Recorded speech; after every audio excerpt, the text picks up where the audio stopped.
సిలువపై యేసు పలికిన రెండవ మాట. ప్రవచనము. యెషయా 66:2. నా హస్తకృత్యములు అవి నా వలన కలిగినవని యెహోవా సెలవిచ్చుచున్నాడు. ఎవడు దీనుడై నలికిన హృదయము గలవాడై నా మాట విని వణుకుచునుండునో వానినే నేను దృష్టించుచున్నాను. నెరవేర్పు. లూకా రాసిన సువార్త 23:43. అందుకాయన వానితో, నేడు నీవు నాతో కూడా పరదైసులో ఉందువని నిశ్చయముగా నీతో చెప్పుచున్నానెను. ప్రార్థన. పరిశుద్ధుడా, మహోన్నతుడా, మమ్మలను ప్రేమించి మా పాప ప్రాయశ్చిత్తార్థమై నీ ప్రాణాన్ని బలిగా గొప్ప దానముగా నీవు అనుగ్రహించిన మా గొప్ప తండ్రి, నీకు స్తోత్రములు. మీ దేహం మా నిమిత్తం దున్నబడి ఉన్నది. ఈ రెండవ మాటను ధ్యానిస్తూ ఉండగా నీ శిలువ ప్రేమను, నీ రక్షణ ప్రణాళికను ఇక్కడున్న ప్రతి ఒక్కరూ అర్థం చేసుకోవడానికి నీ కృపను అనుగ్రహించమని, మాట్లాడుతున్న నన్ను నీ శిలువ చాటున మరుగుపరిచి మీ నోటి బూరగా వాడుకొనుమని యేసునామంలో ప్రార్థిస్తున్నాం తండ్రి. ఆమేన్. యేసు ప్రభు పలికిన 7 మాటల్లో మొదటి 3 మాటలు ఇతరుల గురించి పలికిన మాటలు. ఆ తరువాతి 4 మాటలు తన కొరకు పలికిన మాటలు. అందులో మొదటి మాట తను శిక్షిస్తున్న వారి కోసం యేసు ప్రభు పలికారు. తను చంపుతున్న వారి కొరకై పలికారు. ఇంకా రెండవ మాట సిలువలో తనతో పాటు వేలాడుతున్నటువంటి ఒక దొంగను ఉద్దేశించి పలికిన మాట. నేడు నీవు నాతో కూడా పరదేశంలో ఉందువని నిశ్చయముగా నీతో చెప్పుచున్నాను అనెను. యేసుక్రీస్తు వారి శిలువ మరణం అనేది జగత్తు పునాది వేయబడక మునిపే దేవుని యొక్క సంకల్పం లాగున మనకి కనిపిస్తుంది. 1 పేతురు 1:19-20. అమూల్యమైన రక్తము చేత అనగా నిర్దోషమును నిష్కలంకమును నగు గొర్రెపిల్ల వంటి క్రీస్తు రక్తము చేత విమోచింపబడితిరని మీరెరుగుదురు గదా. ఆయన జగత్తు పునాది వేయబడక మునిపే నియమింపబడెను. ఆయన దేని కొరకు నియమించబడెను అని పేతురుగారు చెప్తున్నారంటే, మన విమోచన కొరకు, మనందరి విమోచన కొరకు యేసు ప్రభువాన్ని జగత్తు పునాది వేయబడక ముందే నియమించారు. రోమా 16:25-27 వరకు. సమస్తమైన అన్యజనులు విశ్వాసమునకు విధేయులగునట్లు అనాది నుండి రహస్యముగా ఉంచబడి ఇప్పుడు ప్రత్యక్షపరచబడిన మర్మము నిత్యదేవుని ఆజ్ఞ ప్రకారము ప్రవక్తల లేఖనముల ద్వారా వారికి తెలుపబడి ఉన్నది. ఈ మర్మమును అనుసరించియున్న నా సువార్త ప్రకారముగాను యేసుక్రీస్తును గూర్చిన ప్రకటన ప్రకారముగాను మిమ్మును స్థిరపరచుటకు శక్తిమంతుడును అద్వితీయ జ్ఞానవంతుడునైన దేవునికి యేసుక్రీస్తు ద్వారా నిరంతరము మహిమ కలుగును గాక. ఆమేన్. యేసుక్రీస్తు వారి బలియాగము చాలా ప్రాముఖ్యమైనది మానవ జీవితంలో లేదా దేవుని సంకల్పంలో కూడా. ఇంకా ఈ విషయాన్ని అనేక మంది ప్రవక్తల ద్వారా దేవుడు తెలియచేశారు. ఒక విషయాన్ని గురించి ముందే చెప్పకుండా దేవుడు ఏదియూ చేయలేదు. ఆమోసు గ్రంథము 3:7. తన సేవకులైన ప్రవక్తలకు తాను సంకల్పించిన దానిని బయలుపరచకుండా ప్రభువైన యెహోవా ఏమీయూ చేయడు. పరలోకమందున్న దేవుడు తాను సంకల్పించినటువంటి దానిని తన సేవకులైన ప్రవక్తలకు బయలుపరచకుండా ఏదియూ చేయరు. ఒక విషయాన్ని మీకు జ్ఞాపకం చేస్తాను. సొదొమ గొమొర్రాలను దేవుడు నాశనం చేద్దాము అనుకున్నారు. ఈ 2 పట్టణాలను కాల్చివేయాలి, నాశనం చేయాలి అనుకున్నప్పుడు ఈ విషయాన్ని దేవుడు అబ్రహాముకు చెప్పారు. దీన్ని మీరు ఆదికాండము 18:20-33 చూడొచ్చు. అబ్రహామును పిలిచారు. ఇదిగో సొదొమ గొమొర్రా ఈ 2 జంట పట్టణాలను కనబడుతున్నాయి. ఈ జంట నగరాలలో పాపము అనేది విపరీతమైపోయింది. వారు చేసే దోషాలు నేను భరించలేకపోతున్నాను.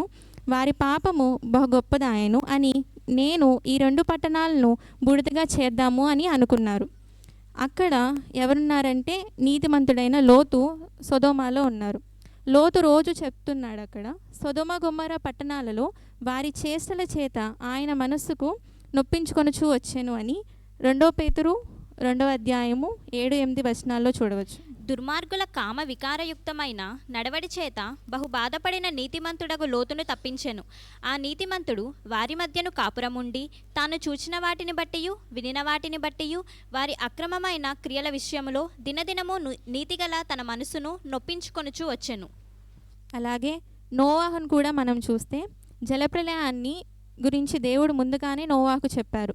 నోవాహు జలప్రలయం వస్తుంది అని ప్రకటించారు. కానీ ఎవరైనా విన్నారా అంటే ఎవరూ వినలేదు. జలప్రలయం వచ్చాక మారు మనసు వస్తే అక్కడ ఎవరు ఏమీ చేయలేరు, అంటే చేయి దాటిపోయింది అనేసి. అప్పుడప్పుడు సాధ్యమైనంత వరకు మన చేతిలో ఉన్నంత వరకు మనము కాపాడుకోవాలి అనుకుంటాము. ఇక మన చేతిలో నుంచి దాటిపోతుంది అని అనుకుంటున్నప్పుడు మనం ఏమీ చేయలేము. కానీ దేవుడు చాలా మంచివారు. సాధ్యమైనంత వరకు మారే అవకాశం మనిషికి ఇస్తారు. కానీ ఇచ్చే ప్రతి అవకాశాన్ని చులకనగా చూడకూడదు. ఇప్పుడు మనము లూకా రాసిన సువార్త 23వ అధ్యాయము 39 నుంచి 43 వచనాల్లో చూస్తే, లూకా రాసిన సువార్త 23వ అధ్యాయము 33.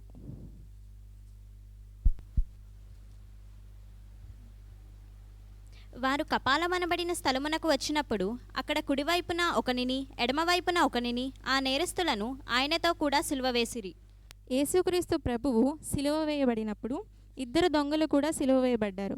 అయితే బైబిల్లో ముందుగా చెప్పబడినది అక్రమము చేయువారిలో ఒకనిగా ఎంచబడెను అన్నటువంటి ప్రవచనము యెషయా 53వ అధ్యాయము 12వ వచనంలో నెరవేరింది. ఇరువురు దొంగలు ఆయనతో సిలువ వేయబడ్డారు. ఆ ఇద్దరు యేసునకు సమీపంలోనే ఉన్నారు. కానీ ఒకడు ఆ తరుణాన్ని వాడుకొన్నాడు, మరొకడు ఆ తరుణాన్ని తృణీకరించాడు. అయితే ఒక దొంగకు కలిగిన మార్పును మనం చూస్తే, ముందు ఇద్దరు దొంగలు కూడా అందరితో పాటు నీవు దేవుని కుమారుడవైతే సిలువ మీద నుంచి దిగు అని అందరూ చెప్తున్నట్లుగానే అంతకు ముందు అనేక మంది దూషిస్తున్నట్లుగా ఈ దొంగలు కూడా దూషించారు. కానీ ఆ తరువాత ఈ ఇద్దరు దొంగలలో ఒక దొంగ గొప్ప మార్పు వచ్చింది. ఎంత గొప్ప మార్పు వచ్చింది అంటే, కేవలము ఆ రోజు రాత్రి యేసయ్యతో పాటు చెరసాలలో ఉన్నారు, మధ్యాహ్నం సిలువలో ఉన్నారు, మరలా రాత్రి వచ్చేసరికి ఆయన పరదైసులో ఉన్నారు. లూకా రాసిన సువార్త 23వ అధ్యాయము 42లో, ఎప్పుడైతే దొంగ యేసు నీవు నీ రాజ్యంలోనికి వచ్చినప్పుడు నన్ను జ్ఞాపకం చేసుకొనుము అని ప్రార్థన చేశాడో, వెంటనే యేసయ్య దొంగతో చెప్పిన మాట ఏమిటంటే, నేడు నీవు నాతో కూడా పరదేశంలో ఉందువు అనే మాట దొంగకు చెప్పారు. ఈ దొంగకు దేవుని సహవాసం ఎంతకాలం నుంచి ఉంది అని మనం చూస్తే, ఇతని జీవితంలో దేవుని సహవాసమే అసలు కనిపించట్లేదు. కానీ అతను చేసిన ప్రార్థన వలన ఊహించే దానికన్నా అత్యధికంగా దేవుడు దీవించారు. ఎఫెసీ 3వ అధ్యాయము 20-21 వచనములు. మనలో కార్యసాధకమైన తన శక్తి చొప్పున మనము అడుగు వాటన్నిటికంటేను ఊహించు వాటన్నిటికంటేను అత్యధికముగా చేయ శక్తిగల దేవునికి క్రీస్తుయేసు మూలముగా సంఘములో తరతరములు సదాకాలము మహిమ కలుగునుగాక. దొంగ ఒక్కరోజు సహవాసంతోనే పరదేశుకు వెళ్ళినట్లుగా మనం చూస్తున్నాము. యేసుక్రీస్తు ప్రభువు పరదేశుకు చనిపోయిన తర్వాత ఎందుకు వెళ్ళారు అని మనం చూస్తే సువార్త యొక్క విలువ మనకు తెలుస్తుంది. దేవుని యొక్క వాక్యాన్ని మనం జాగ్రత్తగా గమనిస్తే, దేవుని వాక్యంలో కొంత సత్యం అచ్చట, కొంత సత్యం ఇచ్చట దొరుకుతుంది అని యెషయా గ్రంథము 28వ అధ్యాయము 13వ వచనము, ఆజ్ఞ వెంబడి ఆజ్ఞ, ఆజ్ఞ వెంబడి ఆజ్ఞ, సూత్రము వెంబడి సూత్రము, సూత్రము వెంబడి సూత్రము, కొంత ఇచ్చట కొంత అచ్చట యెహోవా వాక్యము మీకు వచ్చును. యేసుక్రీస్తు ప్రభువు అసలు పరదేశుకు ఎందుకు వెళ్ళారు, పరదేశుకు వెళ్ళి ఆయన ఏం చేశారు అని మనం తెలుసుకోవాలి అంటే, మొట్టమొదట మనం చూస్తే లూకా రాసిన సువార్త 23వ అధ్యాయం 43లోనే ఇచ్చట నేను పరదేశుకు వెళ్ళాను అను మాట చూస్తున్నాము. పరదేశుకు వెళ్ళి ఏమి చేశారు అని చూస్తే అచ్చట వ్రాయబడింది. అచ్చట అంటే ఇక్కడ 1 పేతురు 3వ అధ్యాయము 18, 19, 20 వచనములు. ఆత్మ విషయంలో బ్రతికింపబడి పాపముల విషయంలో ఒక్కసారి శ్రమపడెను. దేవుని దీర్ఘశాంతం ఇంకా కనిపెట్టుచుండినప్పుడు పూర్వము నోవాహు దినములలో ఓడ సిద్ధపరచబడుచుండగా అవిధేయులైన వారి యొద్దకు అనగా చెరలో ఉన్న ఆత్మల యొద్దకు ఆయన ఆత్మరూపిగానే వెళ్ళి వారికి ప్రకటించెను. ఇక్కడ చెర అనగా పరదైసు. యేసు ప్రభు చెరలో ఉన్న ఆత్మల యొద్దకు వెళ్ళారు, వెళ్ళి వారికి ప్రకటించారు. ఈ చెర ఎక్కడ ఉన్నది అని మనము చూస్తే ఎఫెసీ 4వ అధ్యాయము 9వ వచనము. ఆరోహణమాయననగా ఆయన భూమి యొక్క క్రింది భాగములకు దిగననియు అర్థమించుచున్నది కదా. ఇప్పుడు అక్కడ కింద నోట్ ఉంటుంది, అందులో మొదట అని వ్రాయబడి ఉంటుంది. అది ఇప్పుడు కలిపి చదువుదాము. ఆరోహణమాయననగా ఆయన భూమి యొక్క క్రింది భాగములకు మొదట దిగిననియు అర్థమిచ్చుచున్నది కదా. నెక్స్ట్ వచ్చేసరికి 1 పేతురు 4వ అధ్యాయము 6వ వచనము. మృతులు శరీర విషయములో మానవరీత్యా తీర్పు పొందునట్లును ఆత్మ విషయములో దేవుని బట్టి జీవించినట్లును వారికి కూడా సువార్త ప్రకటింపబడెను. ఇక్కడ పరదైసు అంటే చెరలో యేసు ప్రభు వారు పుట్టి చనిపోక ముందు ఉన్న సకల నీతిమంతులు ఉన్నారు. అయితే ఇప్పుడు ఆనాడు దొంగ పరదేశంలో ఉండటానికి అతడు ప్రభువులో గ్రహించినదేమిటి అనే వాటిని చూద్దాము.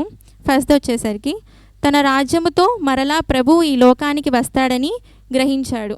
1 తెస్సలోనికైలు 4:16 ఆర్భాటముతోనూ ప్రధాన దూత శబ్దముతోనూ దేవుని బూరతోనూ పరలోకము నుండి ప్రభు దిగివచ్చును. క్రీస్తునందుండి మృతులైన వారు మొదట లేతురు. రెండవది, యేసురాజు అని ఆయనకు రాజ్యం ఉంది అని గ్రహించాడు. మత్తయి రాసిన సువార్త 25:34. మత్తయి రాసిన సువార్త 25:34.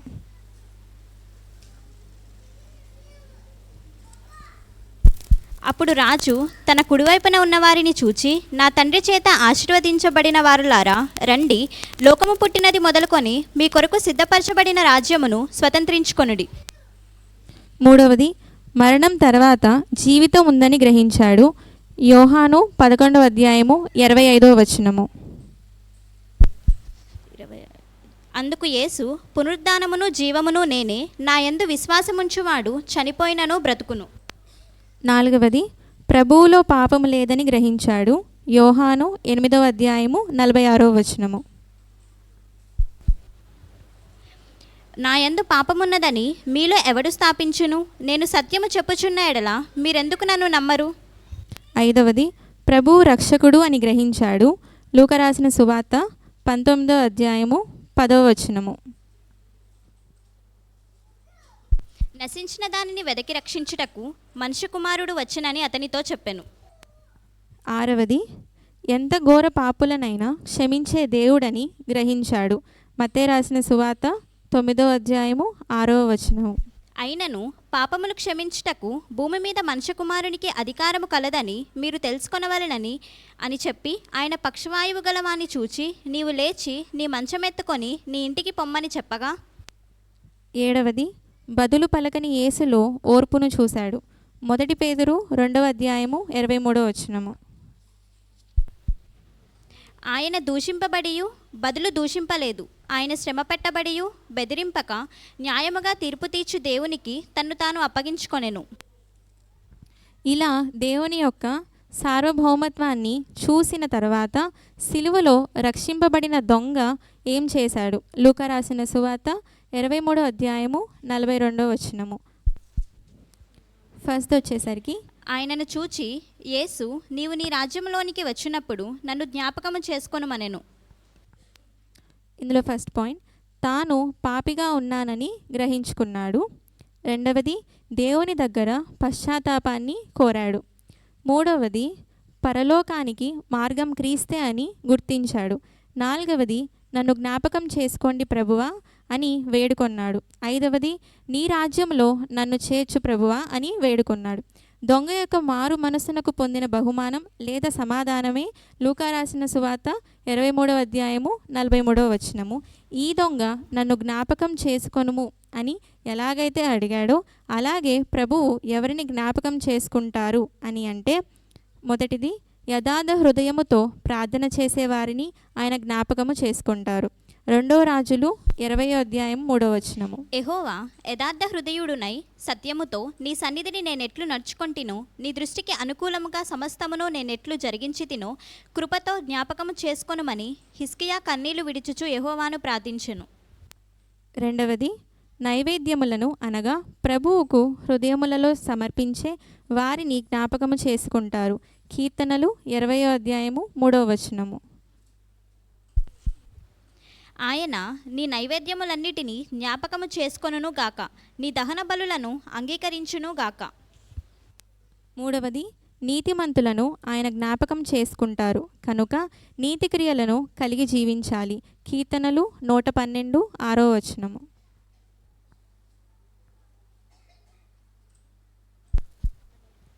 అట్టివారు ఎప్పుడునూ కదిలింపబడరు, నీతిమంతులు నిత్యము జ్ఞాపకములో నుందురు. నాలుగవది, పశ్చాత్తాపం పొందేవారిని ఆయన జ్ఞాపకం చేసుకుంటారు. లూకా రాసిన సువార్త 23:42-43.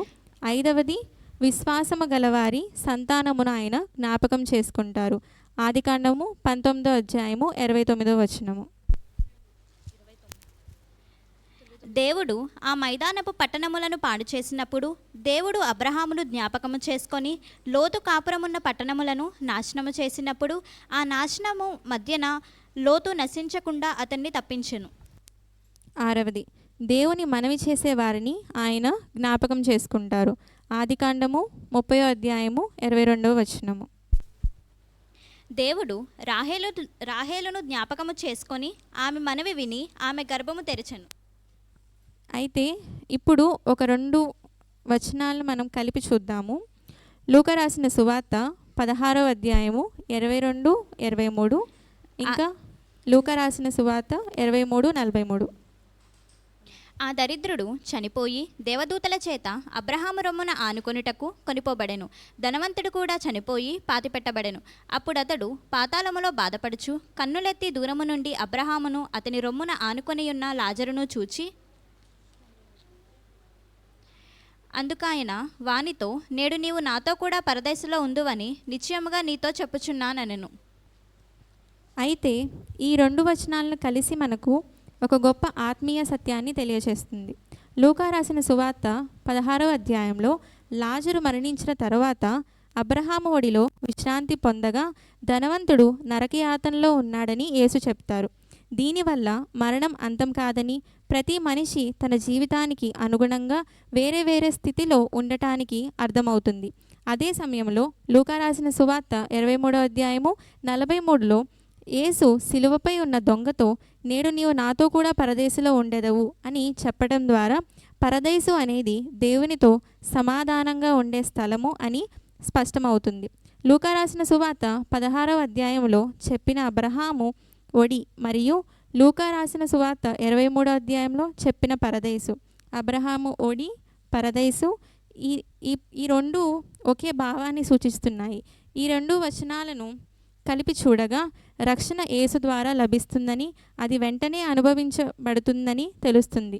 లాజరు తన జీవితంలో దేవునిపై ఆధారపడి జీవించగా, దొంగ చివరి క్షణంలో యేసుని నమ్మి రక్షణ పొందాడు. అందువల్ల మన జీవితంలో తీసుకునే నిర్ణయాలు మన శాశ్వత గమ్యాన్ని నిర్ణయిస్తాయి. మరణం తర్వాత అవకాశం ఉండదు. కాబట్టి యేసును విశ్వసించే నిర్ణయాన్ని ఇప్పుడే తీసుకోవాలి. ఆ దొంగ సిలువపై చివరి క్షణంలో తన పాపాన్ని ఒప్పుకొని యేసును నమ్మినట్లు మనము కూడా మన హృదయాన్ని మార్చుకొని ఆయనను విశ్వసించిన ఎడల మనము కూడా పరదేశకు వెళ్ళెదము. అక్కడ ప్రకటన 7వ అధ్యాయము 16-17. వారికి ఇక మీదట ఆకలి అయినను దాహమైనను ఉండదు. సూర్యుని ఎండ అయినను ఏ వడగాలి అయినను వారికి తగలదు. ఏలయనగా సింహాసన మధ్యమందుండు గొర్రెపిల్ల వారికి కాపరి అయి జీవజలముల బుగ్గల ఎద్దకు వారిని నడిపించును. దేవుడే వారి కన్నుల నుండి ప్రతి బాష్పబిందువును తుడిచివేయును. మరియు ప్రకటన 21వ అధ్యాయము 4వ వచనము. ఆయన వారి కన్నుల ప్రతి బాష్పబిందువును తుడిచివేయును. మరణము ఇక ఉండదు. దుఃఖమైనను ఏడ్పైనను వేదన అయినను ఇక ఉండదు. మొదటి సంగతులు గతించిపోయెనని సింహాసనములో నుండి వచ్చిన గొప్ప స్వరము చెప్పుట వింటిని. అయితే ఈ 2 వాక్యాల అనుగుణంగా పరదైసులో ఇక ఆకలి లేదు, దప్పి లేదు, కన్నీళ్ళు లేవు, బాధలు లేదు. దేవునితో నిత్యానందం మాత్రమే ఉంటుంది. ఒక చిన్న పాట పాడుకుందాం. పరలోకమే నా స్వాస్థ్యము, ఎప్పుడు గాంతునో. పరలోకమే నా స్వాస్థ్యము, ఎప్పుడు గాంతునో. నా ప్రియ యేసుని నేనెప్పుడు గాంతునో. నా ప్రియ యేసుని నేనెప్పుడు గాంతునో. పరలోకమే నా స్వాస్థ్యము, ఎప్పుడు గాంతునో. ఆకలి దప్పులు దుఃఖము మనోవేదన లేదా చట. ఆకలి దప్పులు దుఃఖము మనోవేదన లేదా చట. పరమామకుటము పొందను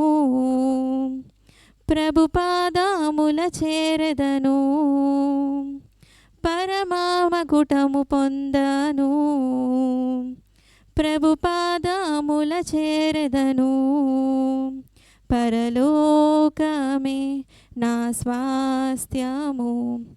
ఎప్పుడు గాంతునో నా ప్రియ యేసుని, నేనెప్పుడు గాంతునో నా ప్రియ యేసుని, నేనెప్పుడు గాంతునో.